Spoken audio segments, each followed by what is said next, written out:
There were only two people in that house who knew every secret hiding behind that woman's smile: a housekeeper and a 3-year-old girl who hadn't yet learned how to lie. For months they watched.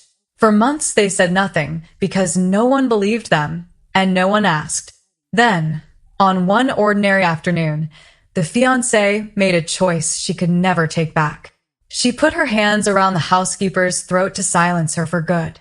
What she hadn't counted on was a toddler small enough to slip past her and fast enough to reach a phone before it was too late. A quiet house and the woman who filled it. Thomas Reyes was 43, and by nearly every measure the outside world cared about, he had made it.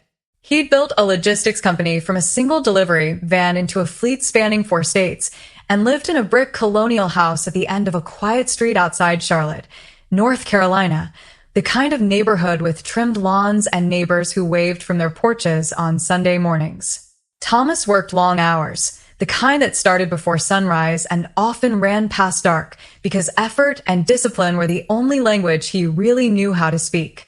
He hadn't always been alone in that big house. His mother had lived with him for years after his father passed, filling the place with the smell of Sunday dinners and the sound of the television turned up too loud. When she died 3 years earlier, the house went quiet in a way Thomas hadn't expected to feel so deeply. He wasn't a man who talked about grief. He just worked harder, came home later, and let the silence settle around him like water finding its level. Into that silence came Ava Bennett. Ava was 40, a widow herself, raising her 3-year-old daughter Ella alone after her husband died in a car accident when Ella was still a baby. She'd been hired as Thomas's live-in housekeeper a little over a year earlier, back when the house still felt too big for one man managing it on top of running a company. Ava was steady, sharp, and endlessly patient, the kind of woman who noticed a storm rolling in before the weather app did. She ran the house so smoothly that Thomas sometimes forgot how much work it actually took, which was, in its own quiet way, the highest compliment he could pay her.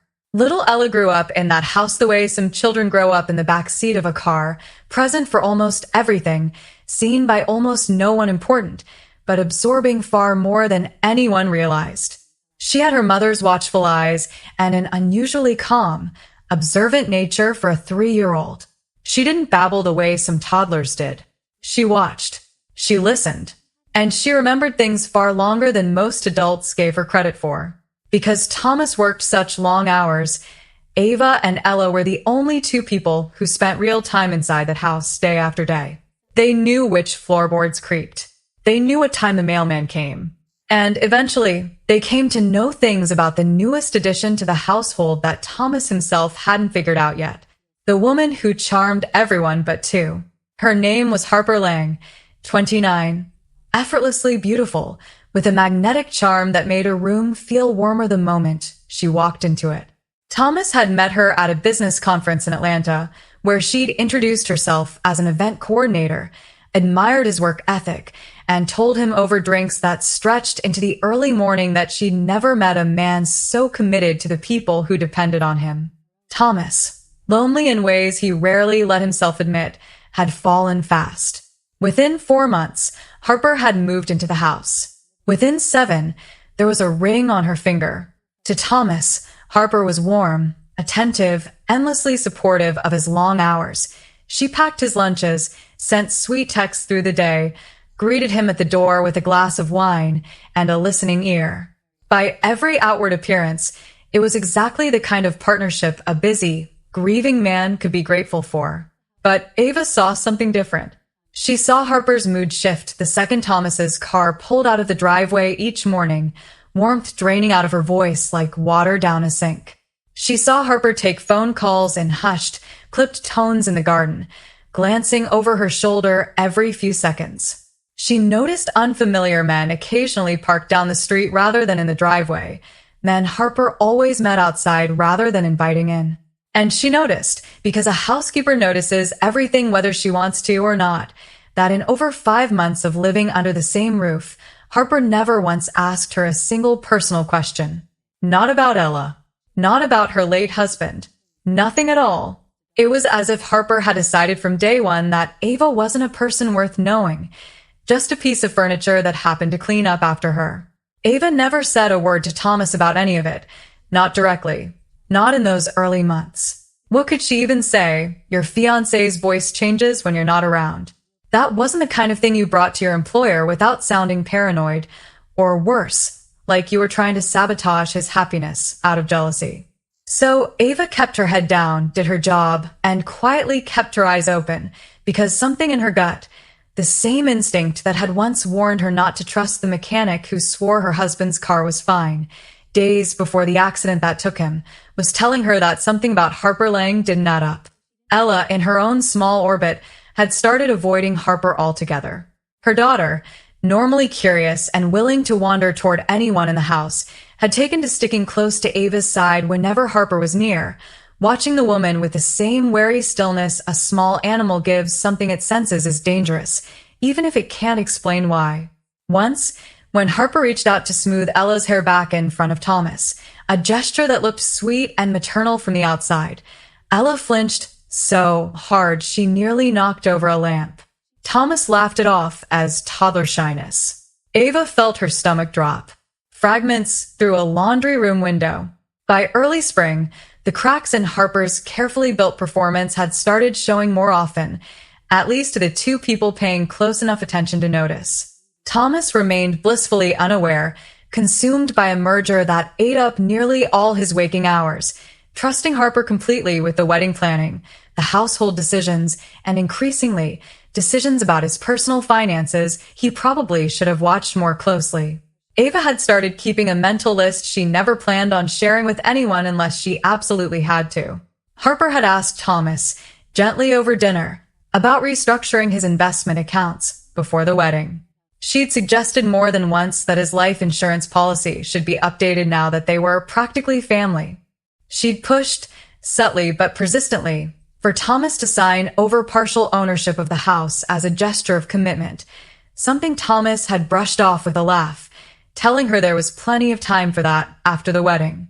Dusting nearby during that particular conversation, Ava had felt a chill that had nothing to do with the spring air. The unfamiliar men kept appearing too, more frequently now.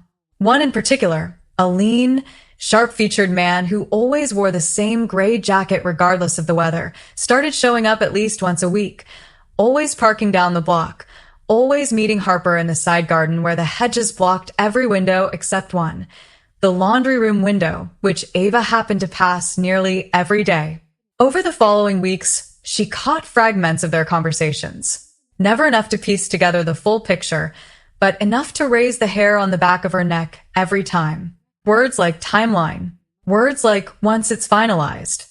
And once, a phrase that froze her completely in the laundry room doorway, a basket of towels forgotten in her arms.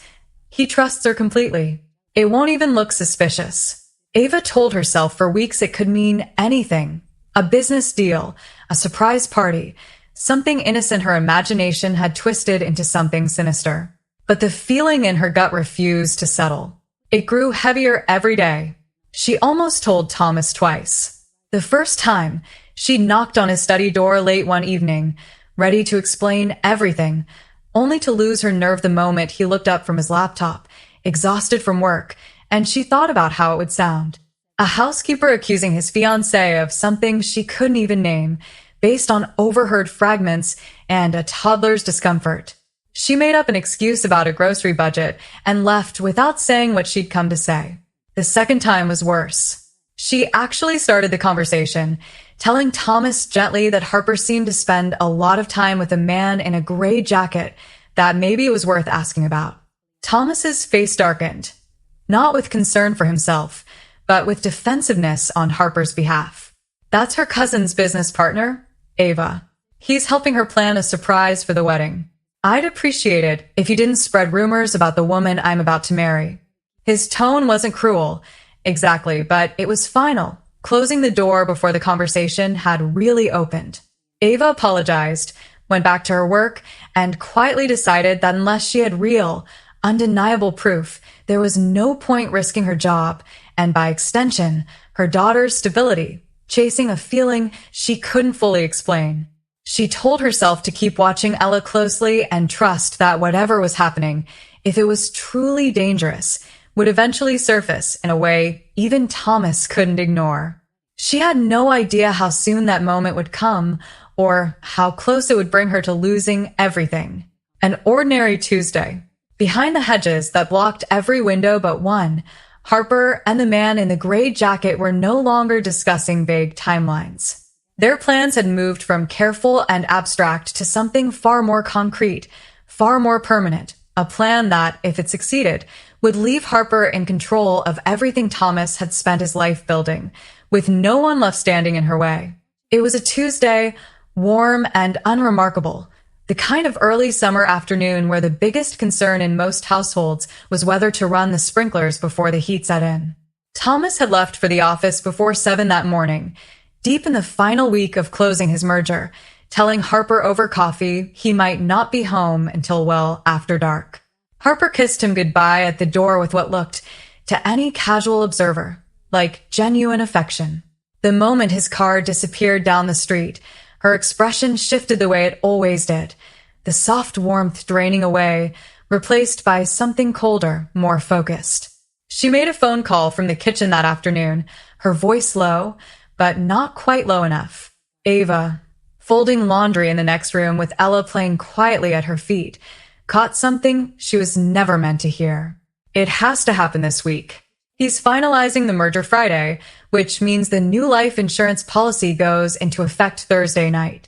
After that, it's clean, no suspicion, no complications. Just an unfortunate accident for a stressed, overworked man. A pause. I know how it sounds. That's exactly why it's going to work. You don't know anything, Harper spat, but real fear was beginning to crack through her fury now. Fear of exactly how much Ava had heard. Fear of what would happen if Thomas ever learned the truth about the man in the gray jacket, about the life insurance policy, about everything she'd built so carefully over the past several months. She lunged again, and this time Ava barely managed to sidestep her. The two women grappling in the narrow hallway, knocking a framed photo from the wall, glass shattering across the floor. Ava's strength was fading fast, the choking, the panic, the physical toll of the last several minutes catching up with her all at once. For one terrifying moment, she genuinely believed she wasn't going to walk out of that hallway.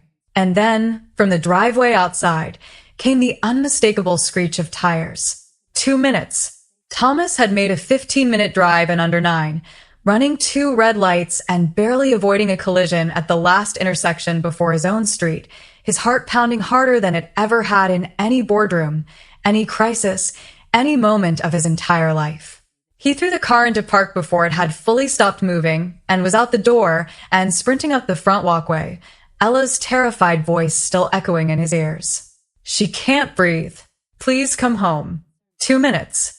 That's all the time there was between Ella's phone call and the front door bursting open. Thomas didn't knock. He didn't call out a warning. He threw the door open so hard it slammed against the wall, and the sound of it was enough to make both women in the hallway freeze mid-struggle, turning toward him at the exact same instant. What Thomas saw in that hallway would be burned into his memory for the rest of his life. Ava, disheveled and gasping, dark bruises already blooming along her throat, glass scattered across the floor from a shattered picture frame. And Harper, hair wild, eyes wide with something between fury and pure panic, one hand still raised as if frozen mid-motion, caught completely and undeniably in the act. There was no explanation Harper could give in that moment that would undo what Thomas had just witnessed with his own eyes. Thomas, Harper started, her voice already shifting, already reaching for that old, practiced softness. Thomas, thank God you're here. She attacked me. I was defending myself. Stop. The word came out of Thomas low and shaking, not with hesitation, but with a kind of controlled fury he'd never once shown in his entire adult life. He moved past her without another glance, crossing the hallway in 3 long strides to kneel beside Ava, checking the bruising on her throat with hands that trembled despite his best efforts to steady them. Ava, look at me. Are you okay? Where's Ella? Kitchen. Ava managed to rasp out. She's in the kitchen. she called you. She saved my life. Thomas found his daughter, because in every way that mattered, that's exactly what Ella had become to him over the past year, even if the paperwork had never caught up to his heart. Huddled beneath the kitchen table, small arms wrapped around her knees, tears streaming silently down her face. He pulled her out gently and held her against his chest, feeling her small body shake with sobs she'd been holding back through sheer force of will. This tiny 3-year-old who had somehow, impossibly, been braver and clearer-headed than every adult in that house. "You did so good," he whispered into her hair, his own voice breaking now that the adrenaline was finally starting to fade. "You did so good, sweetheart. You saved your mom." Everything unravels. It took the better part of an hour for the full truth to come out.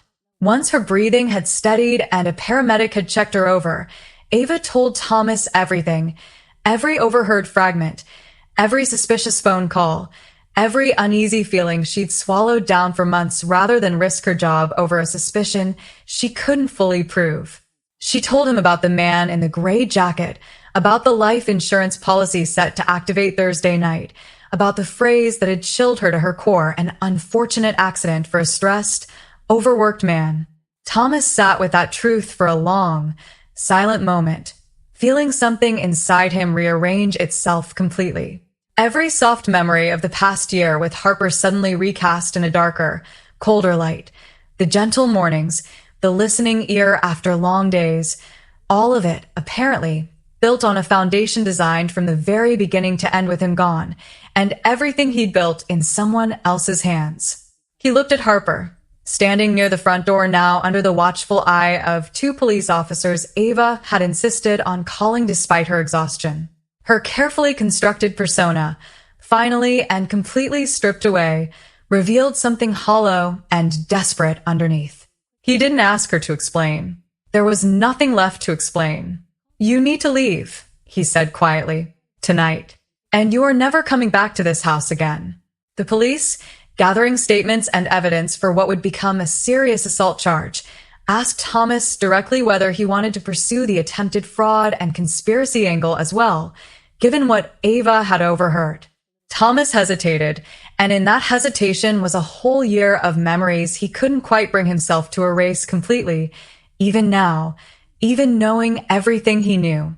He told the officers he needed a little time to think it through, that the assault charge against Ava was the priority tonight, and something quieter, something almost like mercy, though it visibly cost him to offer it, kept him from pushing for every possible consequence in that first raw, devastating hour.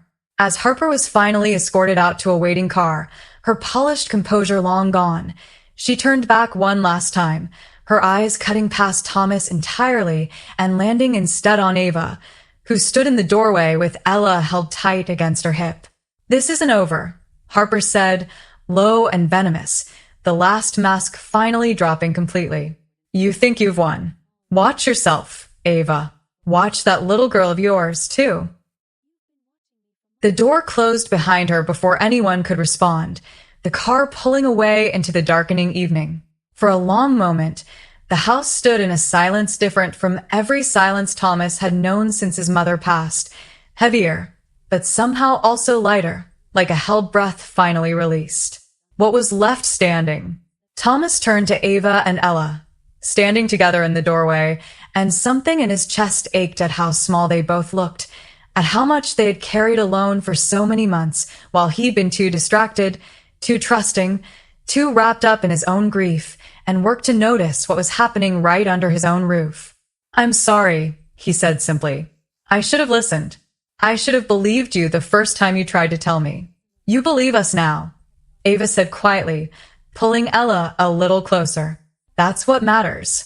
In the weeks that followed, Thomas installed a security system that would have made a bank vault jealous, quietly moved a significant portion of his assets into accounts Harper could never touch, and made absolutely certain, through every legal channel available to him, that Harper Lang would never again come within a mile of his home, his housekeeper, or the little girl who had saved a woman's life with nothing but a speed dial button and a 3-year-old's fierce, uncomplicated love. The warning Harper had thrown over her shoulder haunted him more than he let on, and he made sure, every single day after that. Ava and Ella never had reason to feel unsafe under his roof again. There's a particular kind of truth that gets buried under charm and convenience, and it often takes the quietest, smallest voices in a room to finally drag it out into the light. Ava had spent months swallowing her instincts because she was afraid no one would believe her. Ella, too young to understand fear the way adults do, acted anyway, because love at 3 years old doesn't know how to hesitate. Sometimes the people who see the truth most clearly are the ones the world is least likely to listen to. And sometimes all it takes is one brave choice to change everything.